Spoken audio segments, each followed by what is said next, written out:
Ke-110, Telaf Guru. Si bijak kadang kupret juga sih. Semsnya telat banget. Jeti curiga dia kung kali kong sama Mas Hamad. Baby tak bisa mengelak lagi saat Hamad pamit kepada ayahnya. Mau membawa Baby pulang, dengan janji akan berkunjung lagi nanti setelah liburan Maulid. Ya mau gimana? Kalau dia berkeras di sini. Juga gak mungkin. Ayahnya yang ada malah akan tahu dia sedang ada masalah. Jadilah dia pasrah. Ikut aja sama Mas Hamad naik travel menuju rumah mereka. Mental note. Sesampainya di rumah, ia akan mencecar hal ini dari Dijah. Awas aja tuh anak nanti. Berarti, nih anak udah tahu kalau Baby dan Hamad sedang ada masalah. Dan dia bisa bicara begitu. Kan? Sepanjang perjalanan Baby hanya diam. Tangannya yang digandeng oleh Hamad ya biarkan saja. Pasrahkan saja tangan itu. Tapi hati ini tidak. Iya. Istirahat di jalan untuk makan juga. Baby masih diam. Ditanya mau makan apa dia diam. Baru ke pemilik tempat makan ia bicara. Mau soto ayam sama serundengnya kasih nasi sama telur rebus pak. Ucapnya ke Sim punya toko. Hamad diam. Tak protes. Dan tetap menggenggam tangan Baby. Untungnya waktu duduk tangannya bebas. Kalau enggak ia mau makan kayak kucing apa? Secara yang dipegangin tangan kanannya. Ah ya, just for your information, alias FYI tas Barbie itu sudah diletakkan lagi oleh Baby di rumah ayahnya. Ia hanya menenteng sebuah tote bag yang untungnya kini berwarna hitam dan bergambar wayang. Hehe, jadi masih bisa acceptable lah ya buat orang dewasa. Lanjut perjalanan. Hamad mencoba bercerita mengenai apa yang terjadi di hotel setelah kepergian Baby, tapi ia tak menggubrisnya. Hanya memandang lurus ke depan. Secara mereka ada di kursi penumpang persis di belakang Pak Supir di mobil travel ini. Seakan Baby lebih tertarik dengan garis putih di tengah jalan tol ini dibanding dengan omongan Hamad. Bodoh lah. Intinya nanti mau diadakan sebuah kompetisi yang skalanya internasional. Dan hadiahnya akan besar sekali. Tapi ya itu. Kita butuh banyak sponsor. Kemarin yang lama karena menaikkan skalanya dan kalkulasi biaya dan sponsor yang dibutuhkan. Ya sekalian cari kontak orang-orang yang bisa dihubungi untuk membantu. Alhamdulillah semua positif. Ya karena para pengusaha sukses itu adalah mantan lulusan pondok pesantren, ada juga beberapa pejabat yang mengakomodir. Jadi urusan dana sudah beres. Diam. Kan Baby lagi mogok ngomong media. Masih aja diajak cerita. Heran. Moso iya Baby mesti ngetik di tabletnya. Aku nanya. Kan enggak. Tapi ya biarin aja dah. Tiba di depan pondok, Hamad menurunkan koper dan tas cincinnya. Baby inisiatif membawa tas cincin karena ya. Tahu dirilah dia. Saat Baby menunduk dan mengambil tas itu. Hamad berbisik. Makasih. Sayang. Sayang. Sayang. Ia tak membalas dan lanjut jalan aja. Ya walau pada akhirnya dia harus nunggu juga. Yang bawa kunci kan Hamad. Baby duduk di pelataran rumahnya. Kotor. Ya gak disapu seminggu. Mesti aja kotor, kan? Hamad membukakan pintu. Menahan pintunya tetap terbuka. Seperti dia menunggu Baby untuk masuk terlebih dahulu. Baby berdiri dan menjinjing lagi tasnya. Masuk ke dalam dan menyesal. Ia langsung terbatuk-batuk saat menginjakan kakinya ke dalam. Bahkan dia langsung mau muntah begitu menginjakan kaki pertama kali di rumah petakan mereka. Baby langsung berlari keluar dan mual-mual seperti mau muntah. Di dalam ada bau bangkai. Hui! Hamad melepas kopernya dan ia sendiri yang mencari sumber bau yang membuat Baby mual-mual begini. Astagfirullah.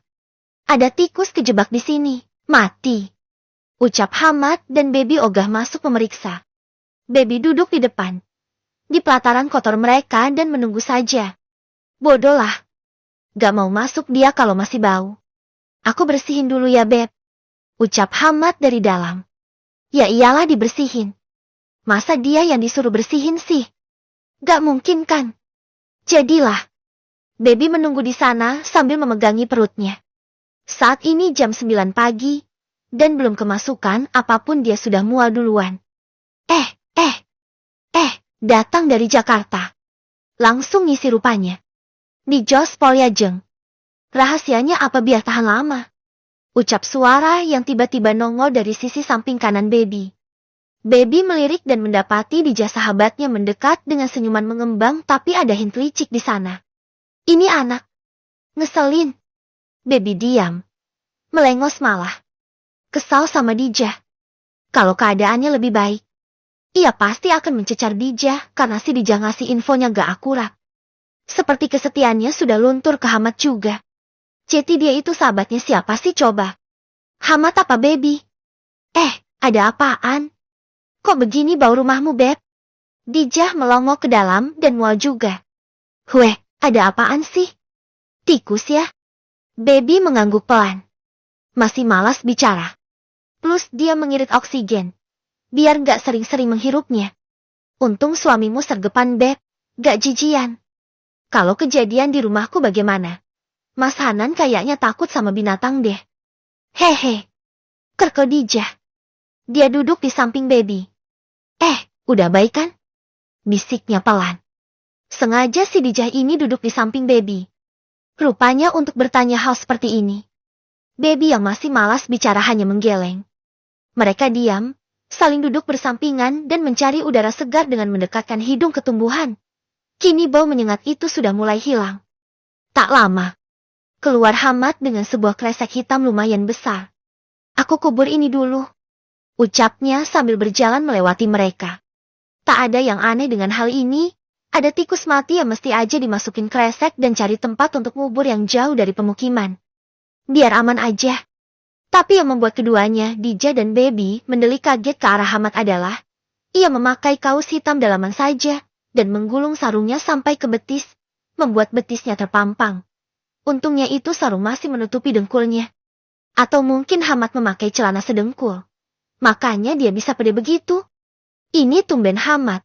Seorang Ustadz Hamad menggulung sarungnya dan menampilkan betisnya yang besar itu.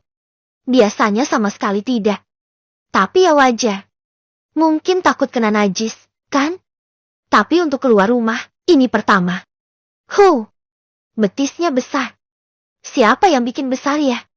Apa olahraganya Intan sampai sebesar itu? Ledek Dija kepada Baby. Maksudnya karena Baby gitu. Jadi gede betisnya. Kamu kira aku bola sepak? Ketus Baby. Hehehe. Tapi meco banget ya sih? Enggak. Jangan gitu. Aku tahu kamu lagi emosi. Oh iya. Kayaknya Pak suami udah tahu kalau kalian mau pulang. Kalian dipesenin nasi sama dia. Sarapan non-US. Plus minumannya lagi. Katanya ini makanan favoritnya suamimu. Oh. Gak nanya nasi apaan. Gak. Nanya dong. Lenyek Dija. Apaan? Balas Baby pada akhirnya. Nasi mandi kambing muda. Dia tambah membara katanya. Hahaha. Si Dija bisa-bisanya ngeledek beginian. Apa gak tahu Baby Hamad masih saling diam-diaman. Aku telepon deh. Biar diantar. Terus minumannya kopi rempah plus teh tarik. Katanya biar menghangatkan jiwa-jiwa yang ding. Hahaha. Si Dija beneran bilang ke suaminya kalau Baby dan Dija sudah tiba. Dan meminta suaminya menyuruh toko yang sudah di-booking ngirim makanan itu untuk segera ngirim makanannya. Kayaknya Gus Hanan sama cocoknya keterlaluan deh. Kok bisa segenre begini? Udah deh Jah. Gak usah nyisruh. Kamu tuh. Kenapa baru SMS dan dia udah nongol di depan pintu rumah ayahku? Kini Baby nembak temannya itu. Kenapa gerangan hal itu bisa terjadi dan membuat Baby tertangkap seperti ini? Lah, aku udah ngirim tapi ternyata dataku habis Beb. Lah dia ngabarinya tengah malam. Terus, pagi baru dibeliin pulsa sama Mas Hanan. Jadi ya begitu. Hehehe. Tapi kan membawa berkah. Kalian bisa bertemu lagi. Dia sengsara loh Beb. Kayak orang depresi dan dilema gitu. Dia cerita apa? Emang, dia cerita kamu tenggelam dan dikasih napas buatan sama cowok yang namanya Raki. Dia juga cerita kalau si cowok bilang kalian udah ngedet berulang kali. Siapa? Si Raki itu bilang aku udah ngedate sama dia. Gendeng apa? Keluh Baby Shark sendiri. Nah ya itu. Aku udah bilang, gak mungkin. Baby itu bukan tipe cewek yang gampang selingkuh. Gak akan malah. Temen aja dia nggak selingkuh, apalagi sama suami. Palingan si Raki yang ngarang bebas. Ya awalnya dia marah juga sama kamu. Makanya kamu bilang pergi dan bener aja gak balik. Dia gak ngejar. Baru setelah emosinya reda dia mikir dan baru cerita kami. Plus, masih ada urusan di sana. Makanya dia gak langsung nyusul kamu, Beb. Gitu ceritanya. Aku gak ngedate sama si Raki. Ngedate sama sekali gak pernah malah. Definisi ngedate itu apaan sih? Kencan. Manis-manisan gitu. Gak ada. Keluh Baby semi mengumpat. Lah ini namanya salah paham. Karena yang ada di pikiran Hamad itu. Kamu ngedate sama Raki lebih dari 2 kali. Balas Dijah. Baby menggeleng. Ajegal si Raki itu. Aku ketemu dia itu gak sengaja. Aku lagi lukis kolam renang. Dan dia muncul di saat gambarku udah kelar. Terus dia minta ditambahin di lukisanku, di dalam kolam. Ya aku kerjain karena bagus juga buat kontras. Udah. Gitu doang. Dia minta gambarnya. Kan wajar. Terus besokannya ketemu waktu aku ke warung. Selesai aku beli-beli dia juga pulang. Ada di belakang aku. Kami gak ngobrol. Cuma sekali sih. Pas aku mau nabrak dinding. Udah gitu doang. 2 kali doang ketemu. Apa itu dimaksud ngedate? Balas Baby semi ngegas. Bu. Jangan marah sama saya, Bu. Saya bukan suami ibu. Coba jelasin ke Hamad Gih. Dia salah paham. Dan emang dasaran si cowok itu yang kecentilan kamu. Baby melengos. Siapa suruh dia percaya sama orang lain? Gak nanya dulu sama aku. Ketus Baby. Lah Beb. Masalahnya dia nemuin kamu gak sadar. Dan si cowok itu lagi maaf ke kamu. Jadi dia sudah emosi duluan lah. Beh. Bini gue main disedot aja. Enak aja ente. Gitu kurang lebih. Negaslah dia. Meledak emosi. Dan ya jadinya begini. Tapi toh dia udah meredakan. Sekarang, dia jemput kamu dan dekatin kamu. Itu berarti namanya itikat baik. Ning Dijah ceramah. How to make istri tidak ngambek lagi. By Gus Hanan. Si ahli percintaan. Telaf guru. Untuk seorang yang baru aja menikah. Dan kamu lebih senior. Aku ini berarti sisi pengertiannya lebih tinggi mat dibanding kamu. Masa kamu begitu aja nggak paham? Dengerin. Perempuan itu kalau lagi ngambek, kamu mau jumpalitan dan koprol sekalipun sambil bawa bola. Mereka nggak akan terhibur. Nomor. Cari dulu inti masalahnya dan minta maaf. Beri dia harapan dengan janji manis. Ini bukan janji palsu ya? Janji yang sungguh-sungguh. Karena mereka bisa melihat langsung. Nembus ke dalam relung hati terdalam. Apa kamu jujur apa enggak? Mereka itu gak perlu dipasangin sinar ke-10 atau detektor kebohongan. Mereka udah punya sensor alami sendiri. Jadi kamu harus jujur. Sungguh-sungguh atas janjimu itu. Nah, kalau udah.